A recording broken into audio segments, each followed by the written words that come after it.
Welcome. I'm Emily Langston, the Associate Dean for Graduate Programs in Annapolis, and I'm happy to greet you all this evening. Those of you who attended last week's panel on teaching the liberal arts in community college are already familiar with tonight's lecturer, Ted Hadzi-Antich. Ted is an alumnus of the Annapolis campus, and currently he's the chair of the Political Science Department at Austin Community College in Austin, Texas.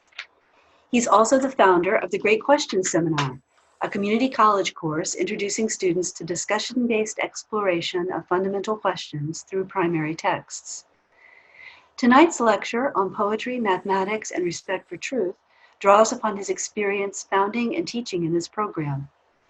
There will be a question period at the end of the talk, and you may begin at any time entering your questions in the Q&A box at the bottom of your screen. Before we start the talk, a brief mention of coming attractions. This coming Tuesday, Santa Fe tutor Janet Doherty will speak on The Recovery of the Good and the Noble, Can Xenophon's Socrates Help? And on Wednesday night, that's a week from this evening, St. John's alumnus Carrie Bolden will present a talk on happiness in Book 1 of Herodotus' Histories. Both events, as usual, will be at 7:30 p.m. Eastern Time, 5:30 p.m. Mountain Time, and links to join will be sent out through email and made available on the college website. And now, I'll turn you over to Ted Hadzi-Antich. Thank you, Emily. It is a privilege to be invited to give this talk online for St. John's College. I'm thankful for and humbled by the opportunity as it was at St. John's, where 20 or so years ago, I encountered many of the texts, ideas, and questions I'll discuss this evening. It was also at St. John's where I became more fully acquainted with the part of myself that wants to know and that finds freedom and joy in that searching. I am grateful to those who taught me while I was a student, those who continue to teach others, and those who work to preserve, protect, and provide that possibility for future students and in greater numbers. May this beautiful college polity live and thrive for many, many years. When we prepare and demonstrate propositions from Euclid, we train ourselves to be respectful of proof, deferential to the power of logical arguments, and inquisitive about the premises upon which they rest.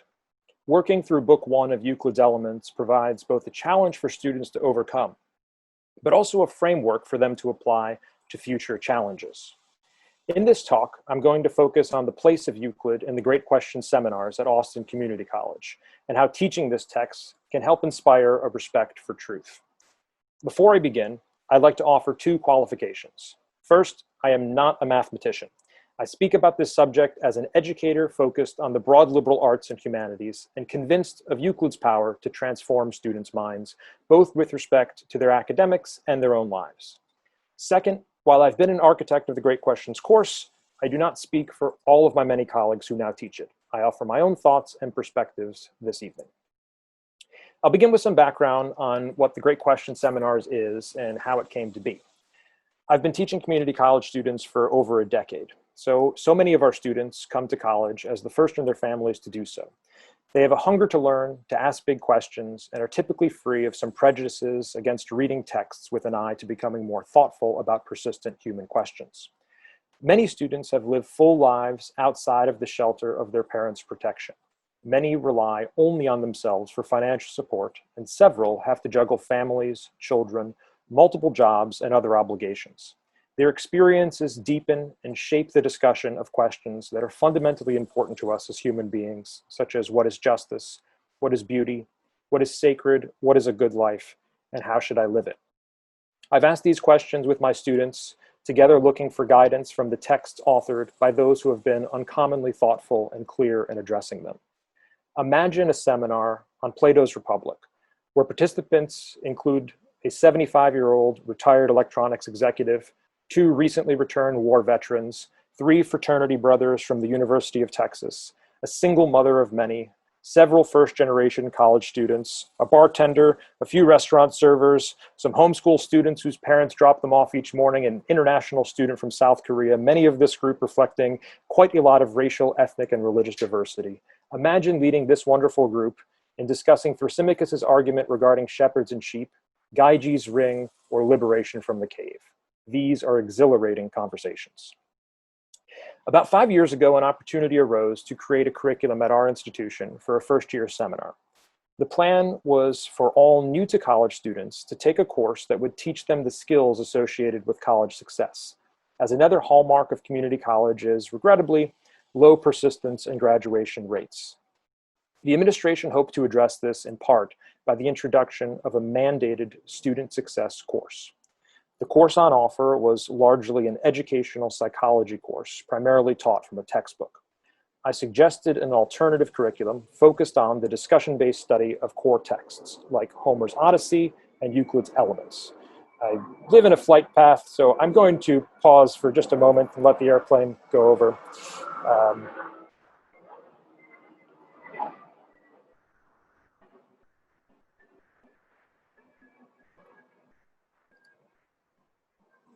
Okay, I think we're good.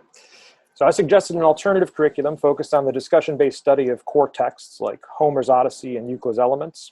After proving the method in a 2-year pilot program, student focus groups, many administrative meetings, and bolstered by a generous grant from the Teagle Foundation, our course Humanities 1301, the Great Questions Seminar, was born. The goal of Great Questions is not simply to use great books to inculcate skills correlated with student success, but to help students frame their educational journey as one of self-discovery and transformation. I wanted to offer to as many students as possible the opportunity to learn from those uncommonly thoughtful thinkers, and through conversation with their peers, understand themselves better, and come to see higher education as an opportunity for that continued growth, in addition to the many other purposes for which they imagined it. The Great Questions Seminar would enrich and complement any course of study or career path, and provide a foundation for a student's liberal education should they choose to pursue it further. Joined by an exceptional team of interdisciplinary colleagues, we designed a thrilling curriculum, complete with diverse and collaborative assignments, and including a support framework that helps students stay engaged with the course and college. In addition to fulfilling the Student Success course mandate of all students at Austin Community College, the Great Questions is now in the degree plans of 16 disciplines, as diverse as history and drama, business administration and art, political science, and computer science.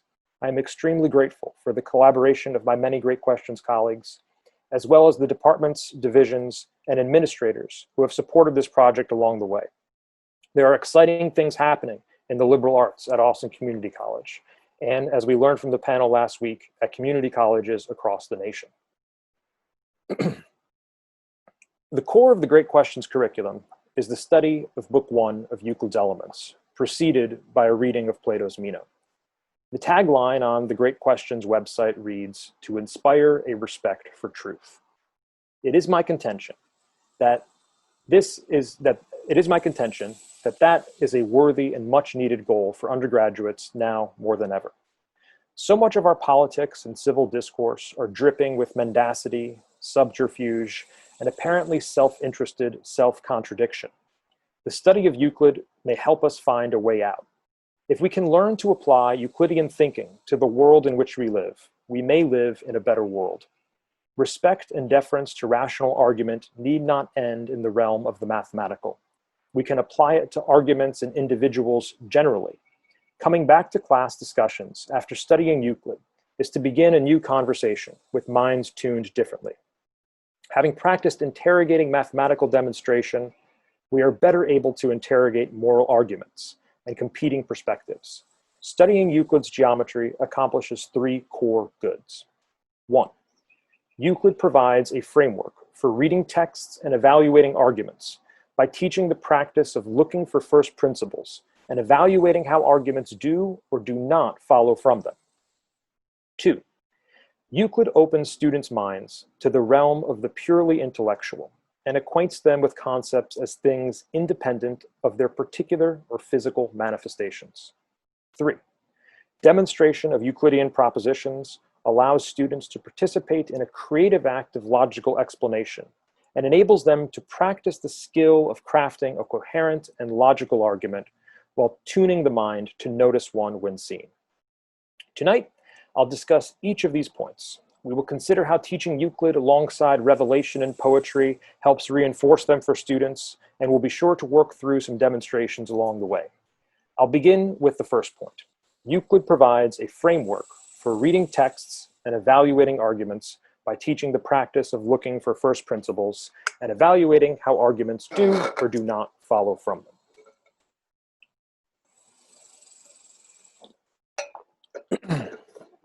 A point is that which has no part. A line is a breadthless length.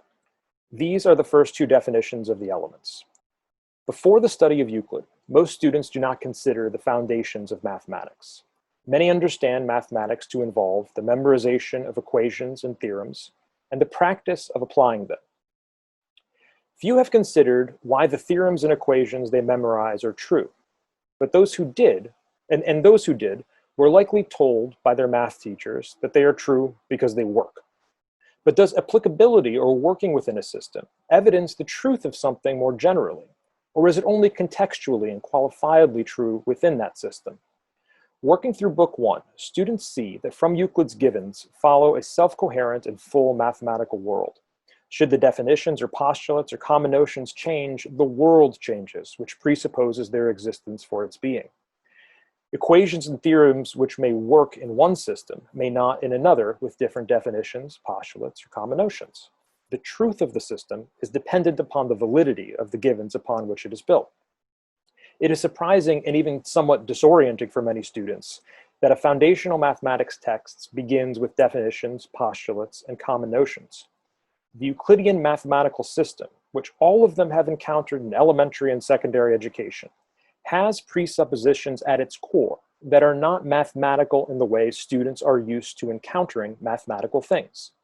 This is a powerful disclosure for students. Such a revelation prompts one to ask what other seemingly ubiquitous truths rest upon presuppositions and givens. Moreover, how are those presuppositions and givens established? Are they the creative products of human beings, the discoveries of careful searchers, or inspired wisdom from somewhere else? Inquiring into the fundamentals of mathematics is an excellent starting place to inquire about the fundamentals of things more important for most students than mathematics, such as our own existence and that of the universe we inhabit. The week after we've explored the beginning of Euclid's Book 1, we turn to a selection of readings from the Bible, Quran, Rig Veda, and Popol Vuh. Each of these textual selections discusses the creation of human beings, our world, and the universe. Students read the selections guided by study questions, imploring them to consider the importance of such accounts for their own lives. For example, one study question asks, each of these texts describes the beginning of the universe and the origins of human beings. There are some notable differences between them. What and how significant are they? How would you understand yourself differently if you believed human beings originated according to one of these accounts, which depart from the one you now hold? We ask students to look into these texts to find the definitions, postulates, and common notions therein, and to compare these first principles and starting places with one another, inquiring about the cosmos and humans who follow from them. How would the geometry of your life change if you took one and not another account for your first principles? When students prepare propositions for demonstration, they must explain why one step follows another, referencing the preceding propositions required for the demonstration that ultimately rest on the definitions, postulates, and common notions. These exercises provide them with the practice and skills required to effectively and honestly evaluate arguments that may have more consequence for their lives than geometrical demonstrations.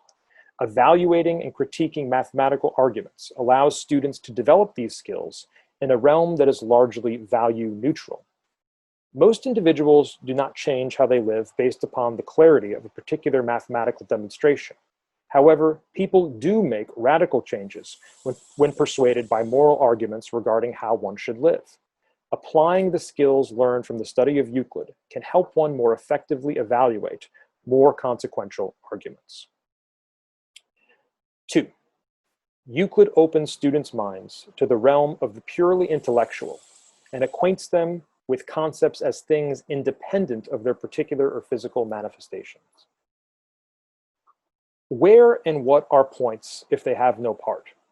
If lines are breadthless, what are the lines drawn on the board, which clearly have breadth and whose termini are certainly composite?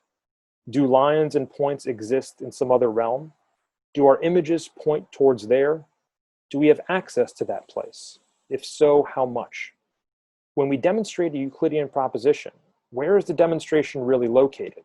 Is it on the board, or do the lines and figures drawn on the board open a door for us to see what is beyond them? I'd like to turn now to Euclid's proposition 32 with these questions in mind. And I'm going to share my screen here. Give me a moment.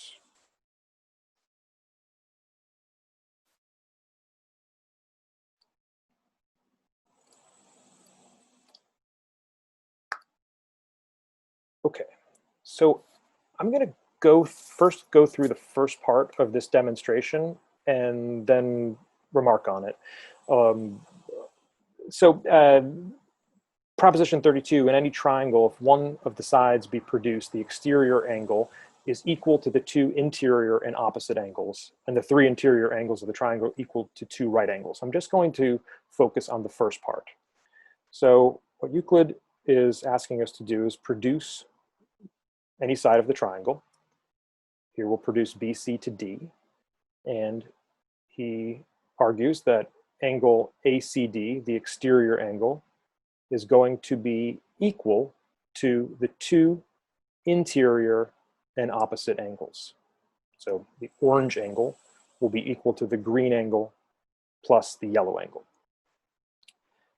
The first step of this proof is the most important, and I'm going to argue that this is all that needs to be done. Euclid only needs to produce this line. He says, produce a line from C parallel to AB. And from proposition 29, you would already know that the angle ACD contains within it the green and the yellow angle. But let's go through the steps. So Euclid produces the line through C parallel to AB. Now we can see this better if we extend AB to show us that it is a part of this line parallel to the line from C. We know from proposition 29 that alternate angles produced by a line traversing the parallels equal one another. So the green angles equal as they are alternate. So that one line AC cuts the two parallel lines in creating our alternate angles. Now there's another line BC that also cuts the parallels. This line, referencing back proposition 29, we know that the exterior angle is equal to the interior and opposite angle. So just there, that came up on the screen, there's that exterior angle, ECD, equal to the interior and opposite angle, ABC. Now we can see how this is all coming together. We see that angle ACD includes the green and the yellow angle. Well, the green angle is BAC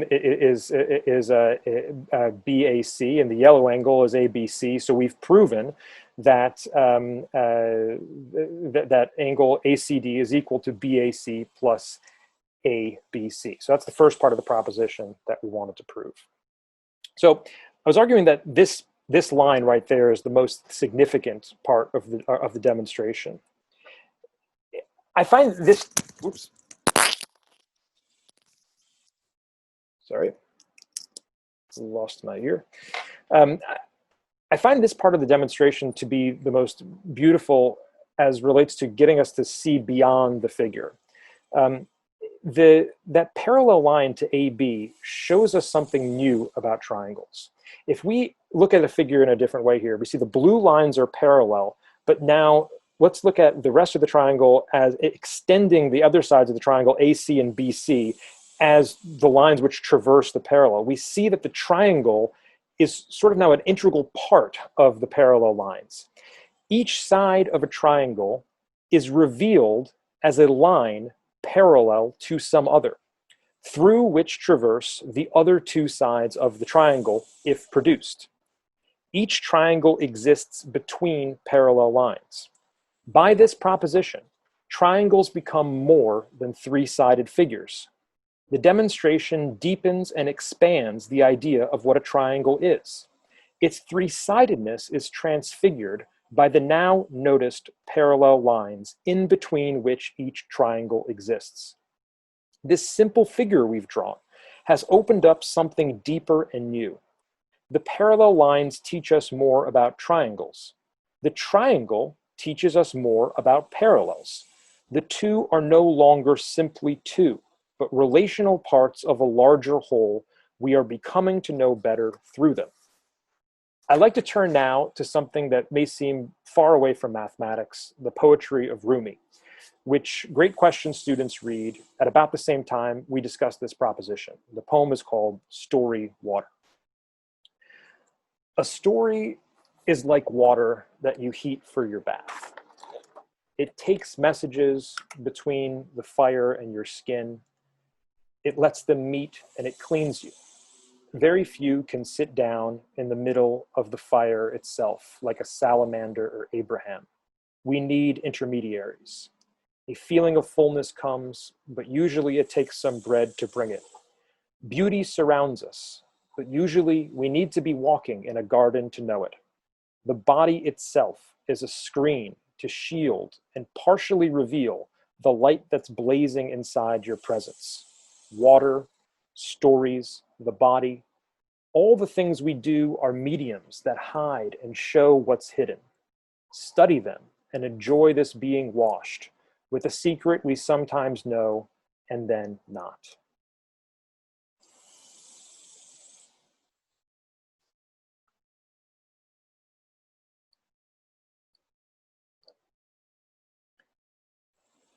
We need intermediaries.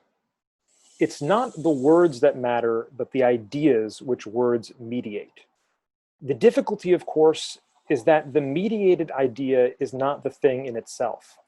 The figures in a Euclidean demonstration are also like the intermediaries of which Rumi speaks.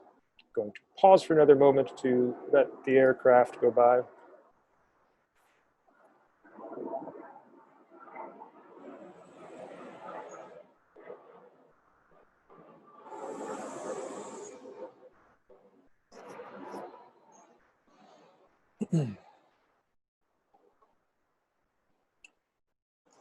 We need intermediaries.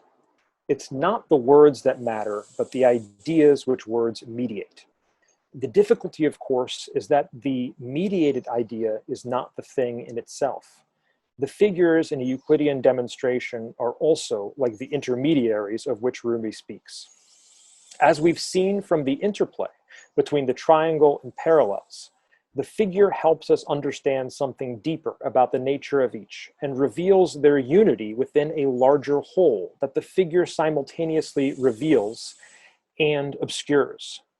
The figure indicates but also hides the pure mathematical truth of the proposition, insofar as it both aids in our understanding of the proposition by allowing us access to the intellectual realm, but as a particular figure also obscures the full generality of the truth at which it points, both by the specificity of its form and its physical nature. It is a medium that hides and shows what's hidden. Exploring Euclid opens the door to a world that is purely intellectual and raises these fundamental questions about the relationship between that world and the one of touch and speech. It can be a threshold for productive and beautiful abstract thinking in a wide range of human endeavors. 3.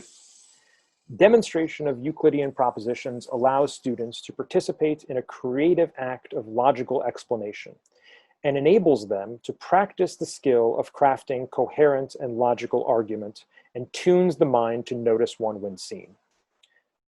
One completely unforeseen benefit of transitioning the Great Questions course to an online environment was seeing how rich demonstrations of Euclid can be online. This summer, I had the privilege of co-leading a Great Questions faculty training seminar, where prospective Great Questions faculty enroll to become better acquainted with the texts, curriculum, and methodologies of the course.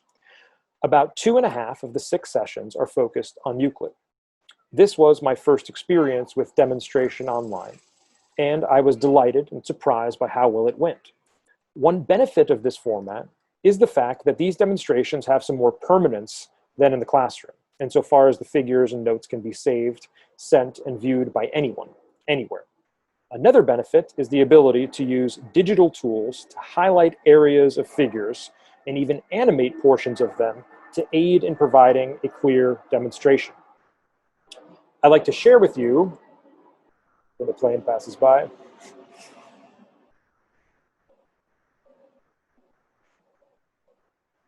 I'd like to share with you the presentation of a participant in this last group, Ms. Sabrina Groves, who is our Director of Service Learning at Austin Community College. This was Sabrina's first time with Euclid. She has graciously allowed me to share with you her slide presentation of Proposition 47. So I'm going to jump now into a presentation that Sabrina Sabrina did for our Great Questions faculty training.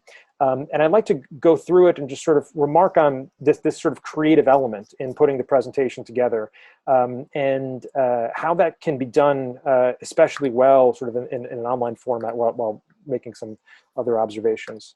Okay, so let me get this full screen here. Okay, so Proposition 4, again, these are Sabrina Groves' slides, and I'm going to go through the demonstration. She gave her own narration, so you're sort of only seeing the graphical element of her demonstration, which really is sufficient on its own. You could go through the slides, and I think that you would understand the demonstration. Okay, in right-angled triangles, the square on the side subtending the right angle is equal to the squares on the two sides. So first thing to note here, those of you who are familiar with Proposition 47 will realize that the right angle is in a different place, right? In most texts, the figure has the right angle up top, so it's just sort of flipped around. And I thought initially that's a very interesting choice, to just flip a figure around. Sometimes it's more challenging to flip a figure around, but it made more sense to her to do the proposition in this way. This is a sort of creative choice. You know, I always tell my students that they need to own the proposition. They need to present it in a way which is the most clear to them, and then express that clarity to other people. So don't try to understand if you can reframe the proposition in a way that is more apparently clear to you, then the task is to explain that way to others. That's going to be more successful. Okay, so square 1 is equal to square 2 plus square 3. And she begins here. Line BA meets at point A with both GA and AC. Let's see that she sort of animated this. Now, this forms right angles, of course, BAC and BAG right angles. And so we know from Proposition 14, if any straight line, forms the two right angles with another straight line, that it's going to produce create a GAC is going to be a straight line. And likewise, BAH is going to be a straight line. DBC and FBC are equal because they are right angles. And if we add angle ABC to each of those right angles, we will get equal angles. Angle ABD will equal FBC. Now, an interesting decision here on Sabrina's part was not creating the rest of the figure yet, starting with the angles. And I think that's an interesting choice because it's difficult to see the angles once you have the other lines in place. So establishing that the angles are equal first, and then throwing out the parallel AL to BD, connecting AD, again, keeping those colors the same, and connecting FC. Now she starts discussing the figure as we are used to seeing it, although again, flipped. AD and BC which are the sides of a square, are going to equal each other. Oops, hold on. FB and BA, also sides of another square, will equal each other. But in addition to being sides of a square, they are also sides of the triangles FBC and DBA. So we know that this triangle, we've got angle ABD, we already proved equal to angle FBC, and we've proved that the two sides with the adjoining angle are equal. And so for prop 4, we can conclude that the two triangles are equal. And that is an important part of the demonstration, of course.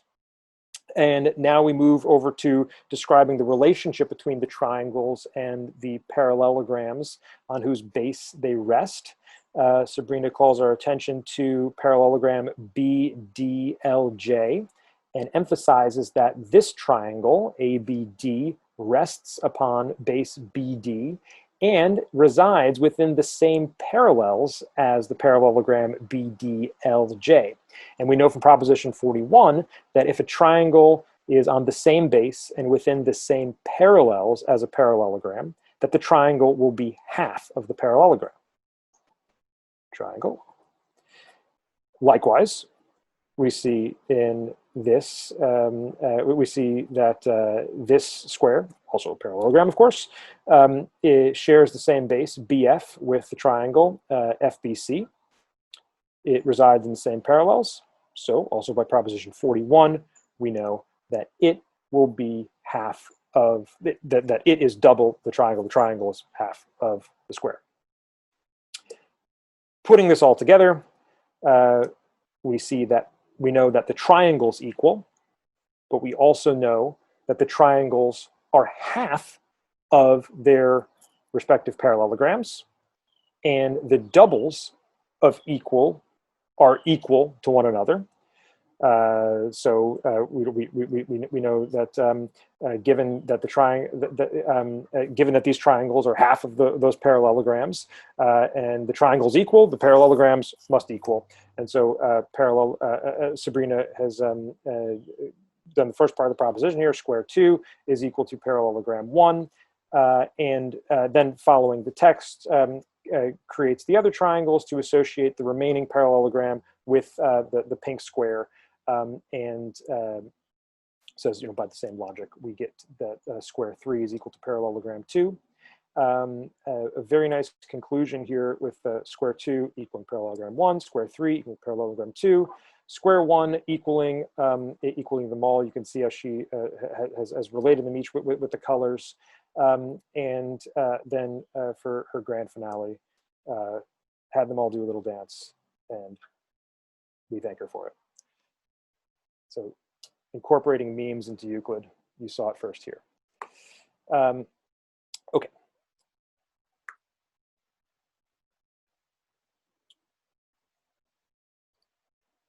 Ms. Groves made this presentation her own. Her presentation is a creative demonstration of a logical argument. While most students are unlikely to find themselves again in a position where creating mathematical presentations is required, most will need to organize and present a cogent, logical, and compelling argument to someone else. That is a marketable skill if I've ever heard of one. What employer would not want to hire someone who could present an abstract and complex proposition with clarity and pizzazz? What students learn from preparing, critiquing, and improving their own Euclidean demonstrations will be useful to them in whatever they choose to do with their lives. Incorporating technological tools in these demonstrations helps them practice these skills using the digital modalities so prevalent in human communication today. Finally, familiarity with arguments of logical power and aesthetic beauty tune our minds to notice them when seen, and make us more sensitive to those that are questionable or ill-formed, as learning to appreciate Bach and Beethoven helps develop our aesthetic musical senses. Working through Euclidean demonstrations helps refine the logical palette and makes us more rationally discriminating. To be sure, there are bound to be many weak moral arguments that even the most knowledgeable knowers of Euclid accept. A mind tuned to discriminate between well and ill-formed arguments must also have the inclination to seek them and the moral courage to act upon their conclusions.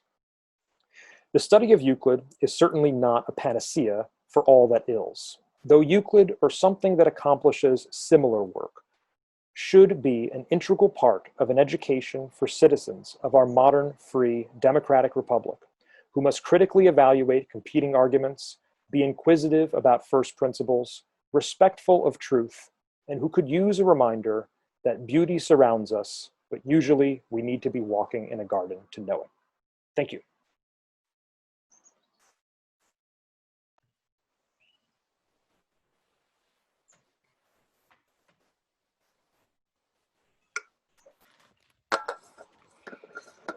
Thank you very much, Ted. That was wonderful, and I loved the demonstrations with the animation and the memes.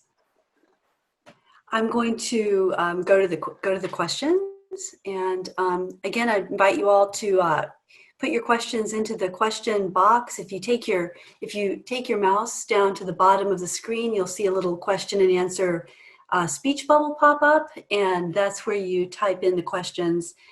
And I'll read them out loud, and they should also appear in text on the screen for you when I click on them. We'll see.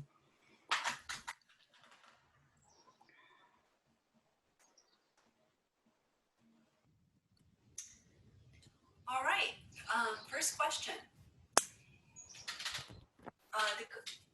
The questioner asks, is the exposition relying on post-Euclidean mathematics, such as the two mathematical operators, plus and equals, which are not included in Book 1? To be sure, the word equal is included in Book 1, but using the sign is a little different. Also, using the plus sign takes us very close to algebra, solving for x. Did I miss something? Also, did you consider talking about Proposition 5 in your lecture? It seems like two questions, but yeah, I'd love to hear what you have to say about that. Yeah, that's true. I mean, so a lot of the figures are using plus and equals, and those aren't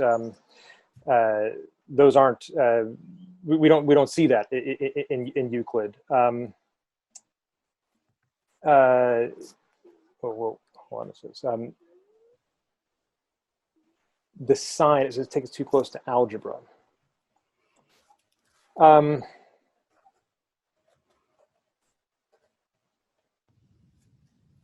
guess I'd want to know what is too close, and how does that detract from the logic of the demonstration? It may. I don't know if it does. Does using the plus sign in a demonstration, rather than a comma, right? I mean, we use the commas on the board. I mean, that's another symbol, right? That is just implying plus. So in using a comma rather than plus, do we just mean a plus when we put a comma in there? We're using some kind of notation to show that this angle and that angle are two right angles. Maybe I'm probably not seeing what the questioner is seeing in pointing it out. So I guess I would like to. I wish I could hear more about that. But I suppose I don't. Right now, I don't see the difficulty. It doesn't mean it's not there. I just don't see it. Now, with Proposition 5, Proposition 5 is a great proposition. We do Proposition 5 with the great questions. And it is another one of those figures, and I think you're pointing to it as one of those figures where, it's all these different figures on top of each other, and the side of one triangle is the side of another, which is the side of a larger triangle, and there's sort of, your mind has to go in and out of that figure to see the different triangles in there, and it's a really challenging mental exercise for students, especially as it comes so early on in Book 1 of the Elements. Yeah, I mean, that would be a great proposition to emphasize that second point about getting about the figures, trying to pointing your mind beyond the figures. The figures are reveal but also obscure. So yeah, that would be a good one to do that with too.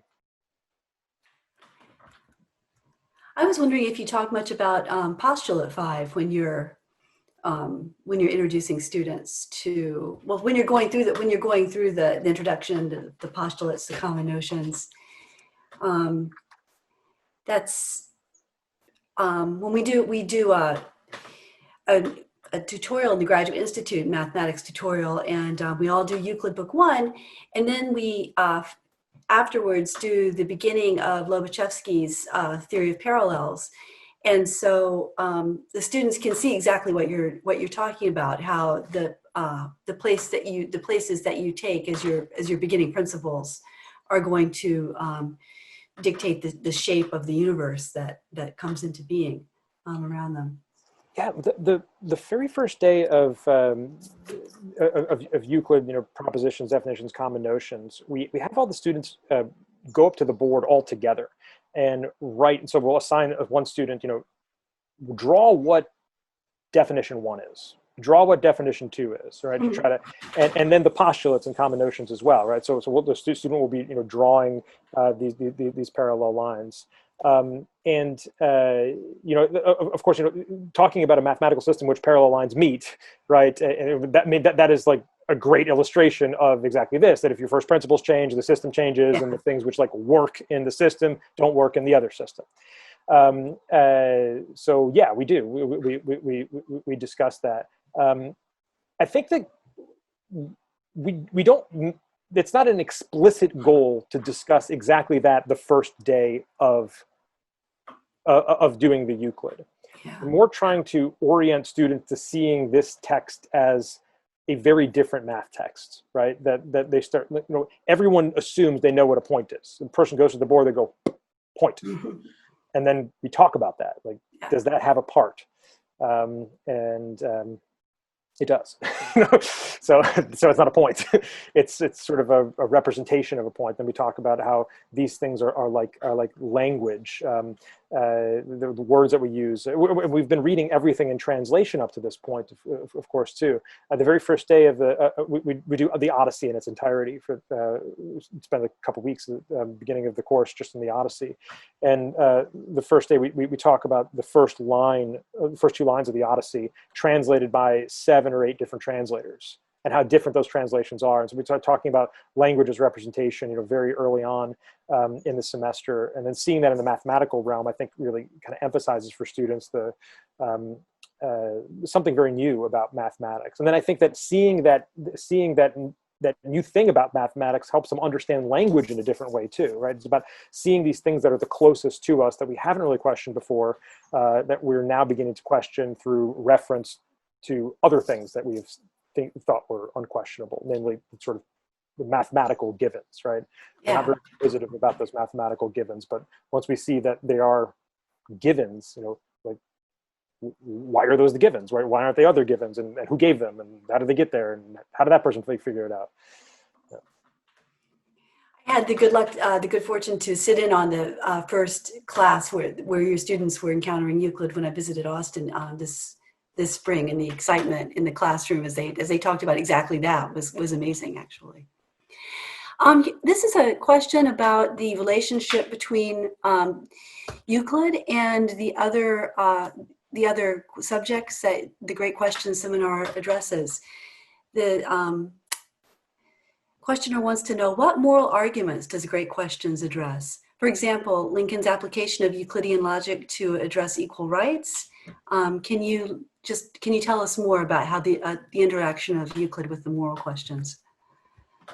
Yeah, so we do Euclid in the context of a poetry and revelation unit. So we've got this book here. Let's see if I can get the cover of it. This is our poetry book. It's got a long title: Poetry, Revelation, Mathematics, and Love: The Human Search for Truth.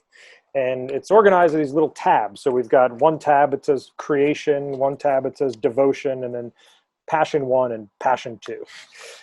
And the study questions are, we try to get the study questions so that they're not just sort of textual study questions, but relational study questions. So students are thinking about themselves in light of the text. So, I mean, just for example, I'm in the devotion section, and we have students read Matthew chapters 5 through 7. And there's a study question says has a quote from Matthew: "For where your treasure is, there will your heart be also. Where is your treasure, and do you want your heart there?" Just okay. So we're thinking about, we have a class day where we read a selection from Psalms, selections from Matthew, selections from St. John of the Cross, selections from Hildegard, and then some selections from Kabir, who is Indian bhakti, a devotional poet. And so students are raising questions that are sort of important to us as human beings through these texts. But in the context of doing that with the Euclid, the hope is that we become more thoughtful in addressing these questions.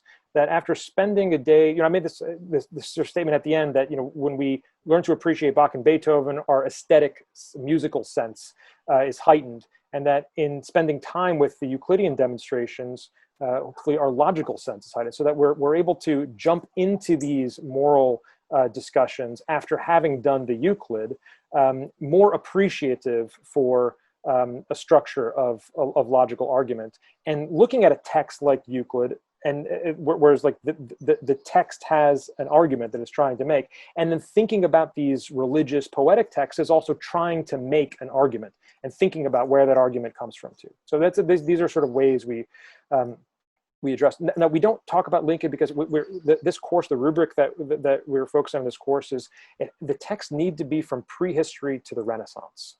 And it's a limitation that we have in the state of Texas, where there are rubrics for each course. I mean, this is a very un-St. John's limitation here, okay? Where there's a certain time frame to call this class Humanities 1301. We can only deal with texts in this time period. So that would be that's one of our limitations. But it turns out there's a lot of really interesting things to read between prehistory and the Renaissance. I'm looking for some questions that fit together, and this question's an interesting follow-up to the one that you were just responding to. The questioner says that he thinks that it's certainly right that students can think about moral arguments through Euclid, but I wonder if the skill of moral argumentation, and more particularly the skill of considering the world seriously and concretely, might not be sufficient and perhaps more powerful on its own. I find this especially worrying given the mention of marketability for the skills gained from Euclid. And while it may be necessary for us to justify our education program to funders and businesses, I take fright at the idea that we may fall into abstraction and argumentation rather than serious examination of our lives, our world, and our desires. I guess I'm wondering how you dealt with this difficulty in the classroom, or from another vantage point, if your students find themselves directly empowered by the study of Euclid. This is an excellent question, and the questioner brings up very important points. The first year students that enter our classrooms at Austin Community College, many of them reading Homer is the first time they've ever read a book cover to cover. The kind of logical training that Euclid does is, I think, a prerequisite to be able to think that. I think it's a prerequisite for you to really be able to understand. I mean, I agree that we understand that we get more from reading moral argument, right? We get more moral lessons from reading moral argument. I'm not saying that Euclid is a stand-in for moral argumentation. The argument that I'm trying to make is that unless our minds can think Euclidean, that it's going to be very challenging for us to yield to the power of moral argument, of well-formed moral argument. That we need to have the experience of seeing something that is just resoundingly true, and to feel what that's like. I mean, I don't mean to be too squishy about this, but I will, because I mean, when you go through Euclidean demonstration that you've not done before, or even you see it in a new way, you feel something true. I mean, it's just that there's sort of a purity of that experience that I think that is an experience that you need to be acquainted with something like that in order to be persuaded by moral argument. especially as those moral arguments are things that you're going to resist more than the Euclidean arguments, right? I mean, if I get to the end, you know, unless I know the Pythagorean theorem might be not the best one, but, you know, I'm not going to kill anyone because of the Pythagorean theorem. You know, I'm not going to change my life, although, which is that's fun. But you may, with regards to moral arguments, and so that's the okay. Now, there was another part to this question that I wanted to address. Where is it? There was another. I think it's in. Have you got it? Yeah. Okay, I got it here. Yeah. Okay, the emphasis of the utility of the Euclid. Mm-hmm. Okay, so moral arguments have utility for our lives. Like, we want to be good people, so moral arguments are useful in that end as well, right? I mean, so like, to say that something has utility, I don't think diminishes its value. And to say that something, I mean, I think that things can be useful in many different ways. And Euclid may help prepare us to understand moral argument more clearly. But it's also true that Euclid helps us make our own arguments more clear and intelligible and powerful with regards to moral issues, but also with regards to the marketplace. And I think that it's important to emphasize that the skills that a student learns in a liberal education are applicable to the world in which that student is going to have to live. That is not focused on a continuation of that liberal education. We can be focused on a continuation of that liberal education, want to promote that for others. And I think, you know, that's what we do. But I think it helps the mission of liberal education to explain that the skills that a student learns in the context of liberal education are skills that are transferable to a wide variety of different professions and pursuits. I may agree with the questioner that those aren't the primary reasons why we should embark upon a liberal education, but I think they're worth mentioning.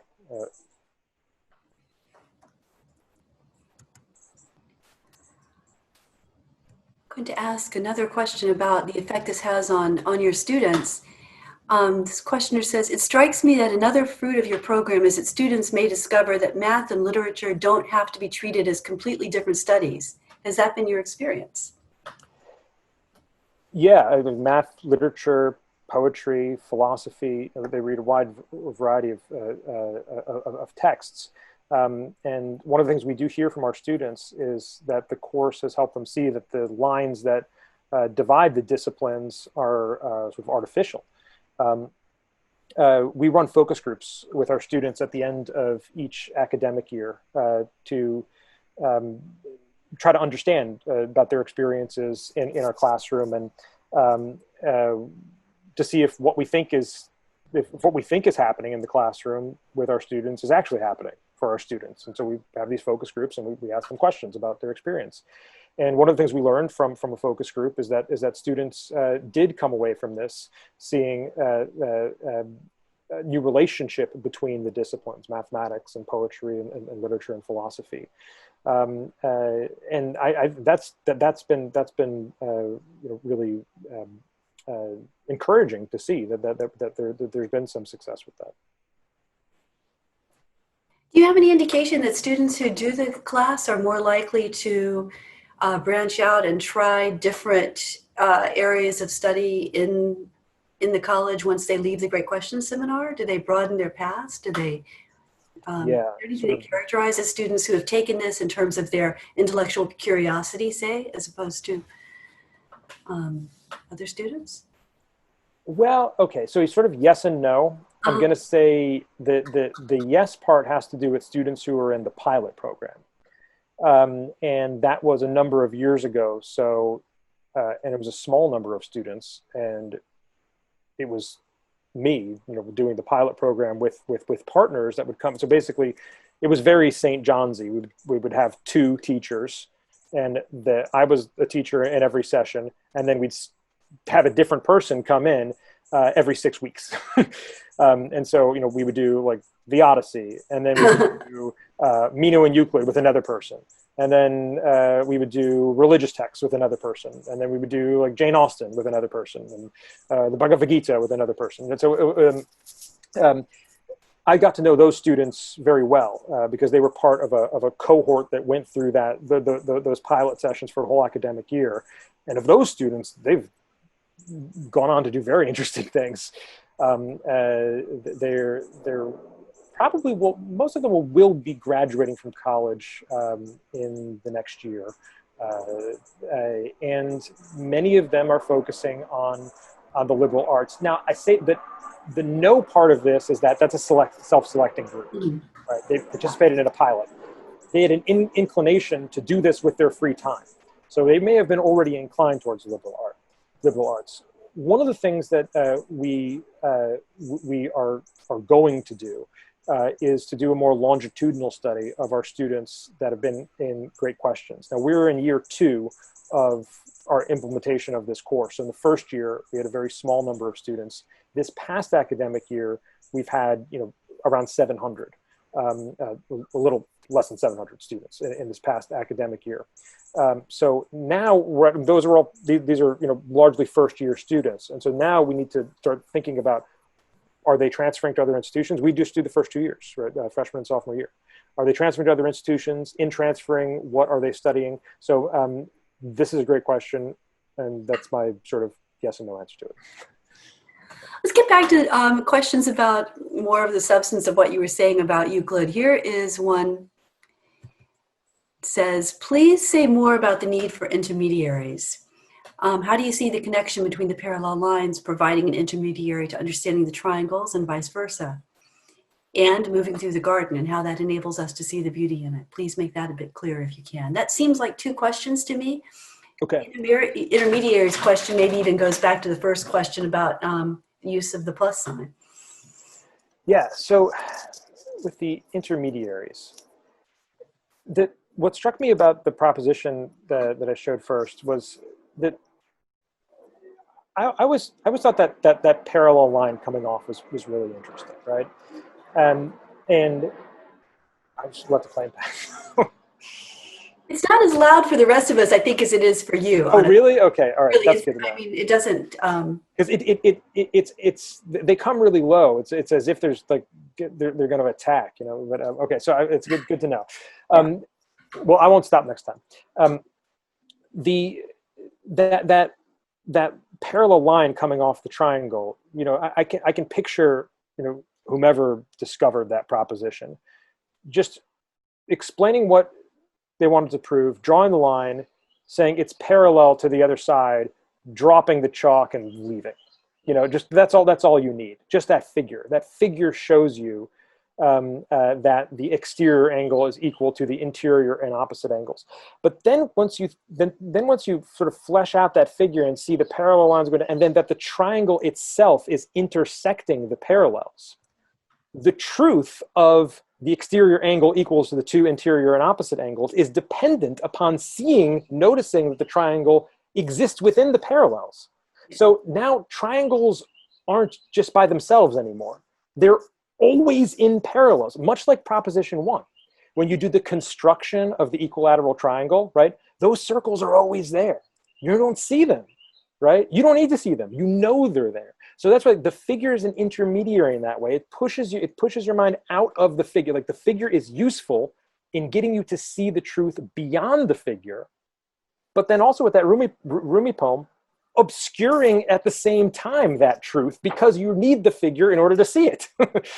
And so this is the sort of intermediaries with that I'm arguing that the. And I think that the other question about proposition 5, could that have been used to explain this as well? I think so. I mean, really, any of these propositions, I don't want to say any, but I'm sure that many of these propositions can be useful in explaining them as a figure that gets you to see a truth that can't strictly be represented. You can't draw a triangle. any triangle that you draw is a particular triangle. It's not triangle. Just like you can't draw points, you can't draw lines, you have representations of them. And that those reflection on those representations helps you understand more deeply the larger truth, the larger concept that they indicate, but also obscure. That's the. Is that a bit clearer? Yeah. I think that's helpful. I'm going to jump to a question that I find very interesting in light of what you just said. The questioner asks, what do you make of Euclid's not defining equal? And when you think about, triangles as, I mean, not as a specific, not as the one you draw on the board, but as triangle, and that all of these things are in some way mediated by the drawings, not the drawings themselves. How do we understand something like equality, which you don't actually draw, so it's not mediated in the same way as, say, a triangle is mediated by a picture of a triangle? I'm sorry, I actually hit a mute button on my keyboard by mistake. Can you give me at least the second part of that one more time? The questioner asks, what do you make of the fact that Euclid doesn't define equal? And I was interested in just the difference between something, a notion like equal, which does occur in the common notions, of course, equals added to equal or equal, for example, but it isn't can't be mediated through a picture in the same way that, say, a triangle is mediated through a picture. Well, I mean, so just like we get a definition of triangle, and then we come to understand that more deeply through working with it in demonstration. Mm-hmm. I think the concept of equality is like that, right? I mean, he doesn't give us a definition of equality. I suppose it's something closer to like things which coincide are equal, right? So that's sort of close to a definite coincidence, and we, we get prop 4 with this interesting dragging sort of motion of a triangle. And I think equality is a concept we come to know better through demonstration. But I guess I would argue that for many of these things that's true. Parallelism is a concept we come to know better through demonstration, as are the figures. So, yeah, I mean, what are some other things he doesn't define, but uses in an essential way in the text?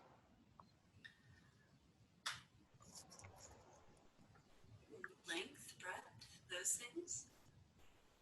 Yeah. Show up immediately in the definitions as though we understand what they mean. Yeah, like what? Okay. Yeah, or going back to the first question, the notion of in some way added to equals are equal. The idea of putting things together, taking things away, those things. Yeah. Well, okay. Well, maybe that helps address it, right? That the common notions together sort of there's this definition of equality which emerges from the common notions. Maybe a concept of equality is a common notion. Okay, I just thought of something. This is going to be a little strange, but Griswold versus Connecticut Supreme Court case. There is the argument is that the right to privacy is protected by the Constitution, not because privacy, it says right to privacy in the Constitution, but because privacy is protected by a penumbra emanating from the Bill of Rights. That if we look at all the Bill of Rights together, that you need privacy, the concept of privacy, for the Bill of Rights to be alive and to really have force and it makes sense and hold together. It's just like it sticks together with privacy. Maybe equality, that definition of equality is something like that. It's like the definition emerges from thinking about the common notions. It's a part of the penumbra of the common notions.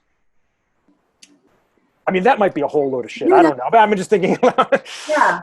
I think the first place it's used is in the definitions when he talks about all right angles are equal. Yeah. Too, and in that case, it's something that allows us to, it becomes key to our ability to compare any two things, having that one set of things that we know are always equal to each other. Yeah. So might be both a penumbra and something underlying. Anyway, I'll find the next question.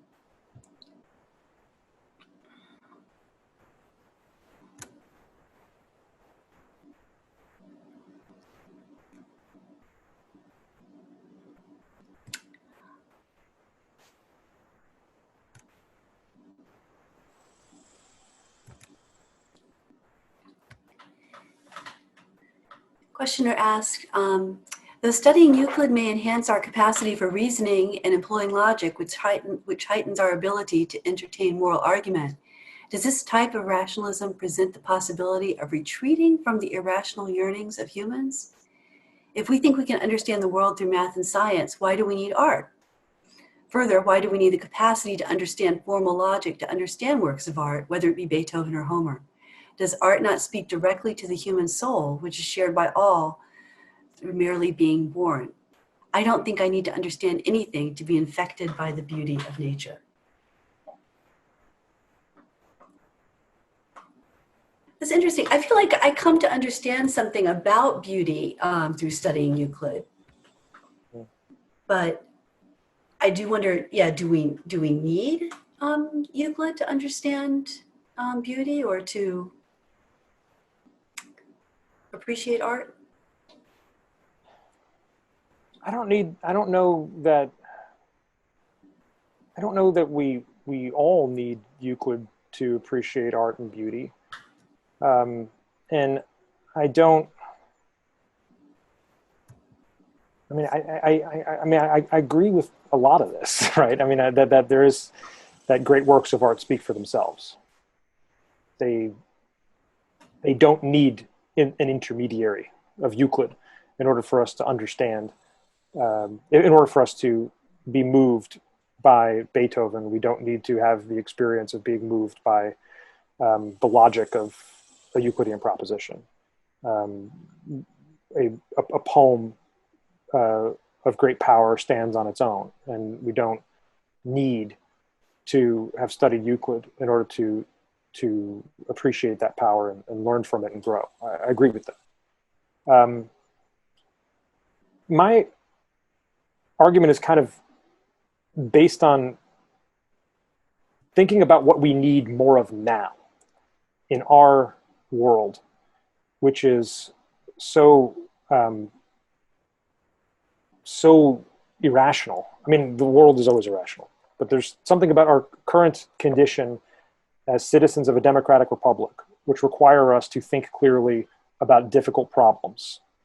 And so many of us don't have the skills to think clearly about difficult problems, and that Euclid helps us develop those skills. Helps. It's a part which might be necessary but not sufficient, right? Because as I said in the end, we might have the ability to reason and to do so well, but unless we care to do so well, we're not going to. Right? There's a separate part there, but that sort of the rational equipment needs to be developed, and I think that Euclid is important for that. But I also do think it helps you understand beauty better too. Again, it's not that it's a requirement, but you may be able to see, while you might be able to be moved by a work of art, understanding how that work is held together is a different way in which you can be moved by a work of art. And I'm not making a claim that one is better than another, one is more powerful than another, one is more meaningful, but they're complementary. If I understand the melodic structure and tonality of a piece of music that I am also moved by, I appreciate that on different levels.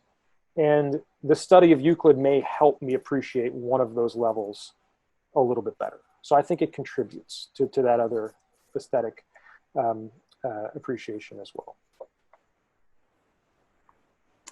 Yeah, one of the things that I find comes up in music tutorial a lot, for example, is a fear that some students have that if they learn to analyze music in some way, they will be less susceptible to its beauty. And I've never known anyone to feel that way after having studied it. Instead, it seems to enhance the appreciation of the beauty and to change it, no doubt. Here is a question that comes up, I think, in freshman math all the time at St. John's. During freshman year, I noticed that many of us would often memorize and regurgitate Euclid's steps without actually understanding the logic of the proofs. Do you see a problem with this kind of study of Euclid? Is it possible to gain an understanding of logical argumentation by going through mechanical motions? How do you deal with this tendency toward rote regurgitation in your classes if you come across it? Yes, yeah, of course we come across that, and it and other difficulties that might be a little less common at St. John's. Well, I mean, I guess sort of stage fright, right? Like going up to the board and doing a demonstration. I'm sure that's common. I mean, I've seen it when I was a student there, experienced it myself. But rote memorization. So one of the ways, the way that we typically do a Euclid demonstration is it's not as high stakes as my experience was at St. John's. I remember my freshman tutor's name, Borgeson, Mr. Borgeson. Is he still a tutor at St. John's? He's left, actually. He's left. Oh, okay. Yeah. Well, he was an excellent freshman math tutor. And he would have all of our names on note cards, and he would pull a name out, and you'd go to the board, and you'd have to demonstrate, and you were not allowed to bring your notes with you. You had to have committed the demonstration to memory. And I don't recall if this was a unique experience with a very challenging tutor in a good way, or if this was an experience which all Johnnies have freshman year. But that really prevented you from regurgitating, right? I mean, you needed to sort of internalize the logic of that to be able to demonstrate it, not from notes. We tried that, and it was a failure. Because we're asking students to do something really challenging for them. Most people have a lot of fear of public speaking and mathematics. And we're asking our students to do public mathematics speaking. And when you pull a card and you say, student X, go to the board and do public mathematics speaking, a lot of them, many of them, really freak out. And so the way that we've tried to address the freak out portion of it while also trying to teach the rigor is doing things in groups. So we'll have a group of 5 students, groups of 5 students, and we assign about 5 propositions a day. We take things rather slowly. 5 propositions a day, and all the students have to come to class with their notes. So we see that they've been working through it. They turn the notes in. That's a part of their participation credit, and this goes in the grade book. And then we assign each group a proposition. Just they don't know which one. So like, all right, you got proposition 5 today. They go off and they work in their groups on proposition 5, helping each other to understand that proposition better. Then select somebody from the group to go to the board to do proposition 5 demonstration. The stipulation is that everybody in the class should do at least one demonstration of their own. So it's not the same. You don't just have like the one person who's just all about Euclid doing demonstrations, and we just see like 5 people in class do demonstrations, right? So they keep changing. And it helps students that we're an open enrollment institution where we've got like some of the brightest Euclid students I've ever seen, and some people that need a lot of help becoming better with Euclid. So we have to find a sort of unique way to help students at multiple different levels address this material, some of which can be really, really challenging. And that sort of group dynamic has helped us quite a lot. Because you might have a student that, Proposition 5, they might not be there right now to do Proposition 5. But another proposition that they might be better equipped to, and it might be just sort of social anxiety of actually doing a demonstration that they need help getting over. And I've seen some really amazing things happen with students who have been crippled by a social anxiety, really challenging to go up to the class and speak. Euclid being a sort of a moment of liberation for them too, because they something clicks in their head about Euclid, and all of a sudden they get excited about it, and they want to explain it. And that's kind of a long answer, but that's I don't know if it yes, we have that problem, and that's how we try to address it. Here's a question that wants to go back to the question about art and mathematics. Would it be accurate also to say that, thinking about the previous question, that part of what you were saying is that mathematics, art, nature, all of it are intermediaries for humans to understand things in themselves? Are they in fact doing the same thing for us? Are math, art, nature, are they all intermediaries in some way for something beyond themselves at any rate? Yeah, I mean, if I understand this to mean like that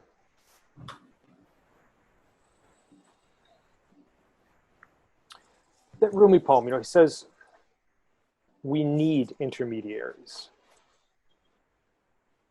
I take that to mean to live, that we need intermediaries to understand our world. I mean, speech is an intermediary. The words that are the substance of what I'm saying is not contained in the undulation of the air that my vocal cords are moving. That's present, but that's necessary, but not sufficient. There's something that utterance is signaling something beyond the utterance, and a work of art is not just organized sound or sculpted clay. There's context and culture and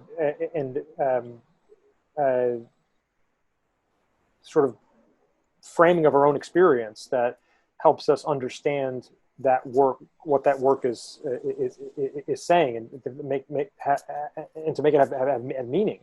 So yeah, it's an intermediary. One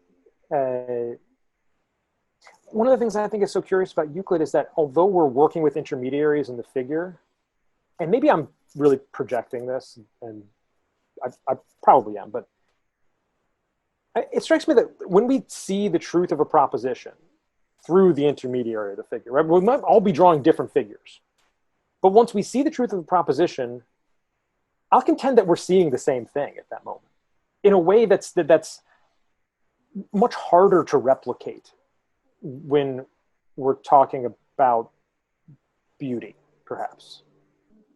That our experience of beauty with regards to a specific incarnation or instance of it is somehow more particularized than our experience of the truth of a Euclidean demonstration. That we can be more of one mind about this than we can be about what is beautiful and good. That doesn't mean it's not possible, but I think it means it's a lot more challenging. Whereas this can kind of give us an experience that we might want to be of one mind about. Someone says to you, I love you, and you say it back. You hope that the words that you're saying mean the same thing to each other. But how do you know for sure? I guess what I'm saying is that if we all say Proposition 5 to each other, We know that for sure. Now, that doesn't mean that Proposition 5 is more important than understanding what an I love you from the lips of someone whom you love means. But it means that this experience of Euclid holding that thought together, I think, is a special one. Yeah, going back to the earlier question about students realizing that literature and mathematics are not such different endeavors, or that in some way are essentially both human and connected. It seems like in order for that to be the case, there has to be some way in which these are intermediaries for a profound human experience that we can share.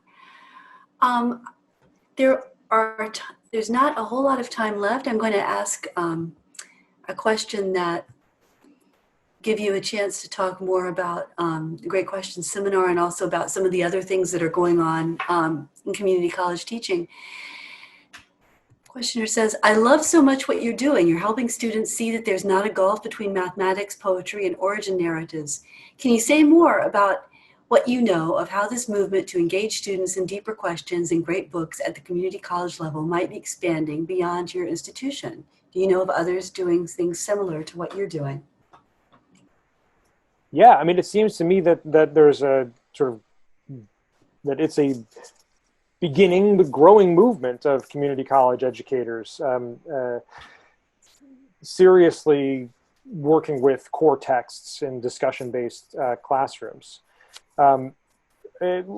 Last week, I was a part of a panel, also hosted here at St. John's as part of the Wednesday series, with faculty from Hostess Community College, LaGuardia Community College, Anne Arundel Community College, with whom St. John's has a relationship where Anne Arundel students are going to go through a sort of great book sequences and in some of their sections. And I know Emily's working on that with Anne Arundel.